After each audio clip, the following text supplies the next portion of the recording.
कंधार विमान अपहरण कांड, जिसे आमतौर पर कंधार हाईजैकिंग के नाम से जाना जाता है, भारत के इतिहास में एक महत्वपूर्ण और दर्दनाक घटना थी।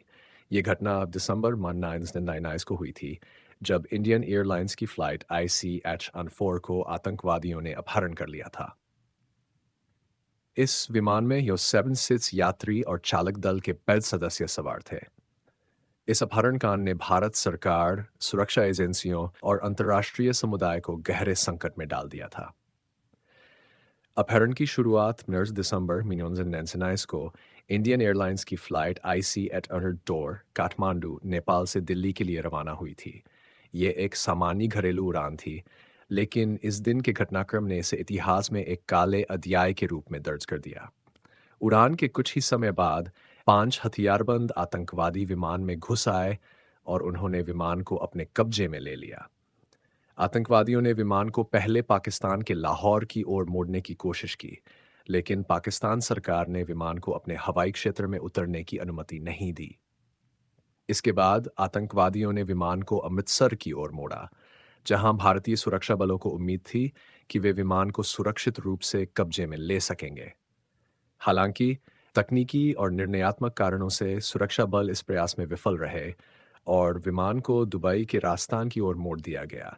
शेख कंधार में विमान कंधार उस समय तालिबान सरकार के नियंत्रण में था, जो एक कट्टरपंथी इस्लामिक सरकार थी। तालिबान ने विमान को कंधार हवाई अड्डे पर उतरने की अनुमति दी और विमान वहां पर उतर गया। वहां पहुंचने के बाद आतंकवादियों ने भारतीय सरकार से 3 प्रमुख मांगें की। मसूद अजहर की रिहाई। मसूद अजहर जैश ए मोहम्मद नामक आतंकवादी संगठन का प्रमुख था। उसे भारतीय सुरक्षा बलों ने लेनिन टेनेसी फोर्ड में गिरफ्तार किया था। आतंकवादी चाहते थे कि अजहर को तुरंत रिहा किया जाए। 2. मुस्लिम धर्म प्रचारक शेख उमर। शेख उमर को भी रिहा करने की मांग की गई, जिसे डीन सिनत सोजर में भारतीय सुरक्षा बलों ने गिरफ्तार किया था। 3. मुस्लिम धर्मगुरु मुश्ताक अहमद जरगर।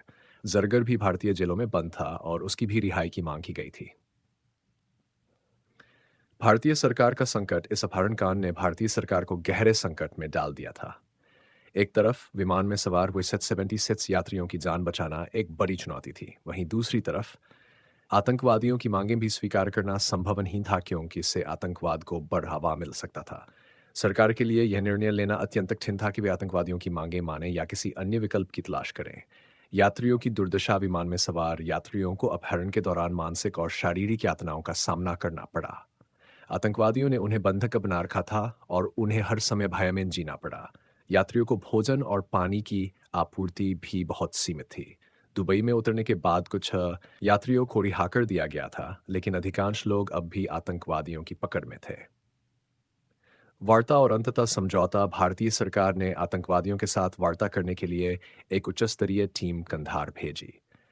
इस टीम में विदेश मंत्रालय के अधिकारी, खुफिया एजेंसी के प्रमुख और अन्य वरिष्ठ अधिकारी शामिल थे। तालिबान सरकार ने इस वार्ता में मध्यस्थता की भूमिका निभाई, लेकिन वह पूरी तरह से आतंकवादियों के साथ सहयोग कर रही थी। वार्ता कई दिनों तक चली और भारतीय सरकार पर भारी दबाव था। अंततः यात्रियों की जान बचाने के लिए भारतीय सरकार ने आतंकवादियों की मांगें मान ली और मसूद अजहर, शेख उमर और मुश्ताक अहमद जरगर को रिहा कर दिया। इन तीनों को कंधार लाया गया और आतंकवादियों के हवाले कर दिया गया। इसके बाद विमान में बचे हुए सभी यात्रियों को रिहा कर दिया गया। घटना के बाद का प्रभाव। कंधार अपहरण कांड ने भारत की राष्ट्रीय सुरक्षा और आतंकवाद विरोधी नीतियों पर गंभीर प्रश्न खड़े कर दिए। इस घटना के बाद भारतीय सरकार ने अपनी सुरक्षा नीतियों को और मजबूत किया और आतंकवादियों के साथ किसी भी प्रकार की वार्ता से बचने की नीति अपनाई।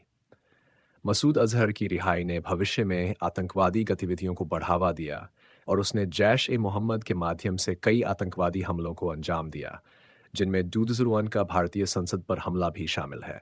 इस घटना ने भारत और पाकिस्तान के बीच संबंधों को भी और अधिक तनावपूर्ण बना दिया।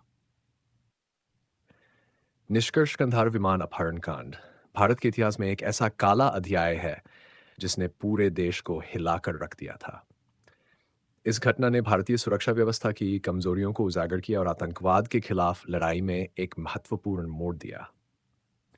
भारतीय सरकार के लिए यह घटना एक कड़ा सबक थी, जिसने भविष्य में आतंकवाद से निपटने के लिए और अधिक कठोर कदम उठाने की आवश्यकता को रेखांकित किया। ये घटना आज भी उन यात्रियों और उनके परिवारों के लिए एक दर्दनाक स्मृति है जिन्होंने इस संकट को झेला। कंधार हाईजैकिंग की कहानी आतंकवाद के खिलाफ वैश्विक संघर्ष में एक महत्वपूर्ण अनुस्मारक है, जो हमें ये सिखाती है कि आतंकवाद के खिलाफ सतर्कता और दृढ़ता से ही सफलतापूर्वक मुकाबला किया जा सकता है।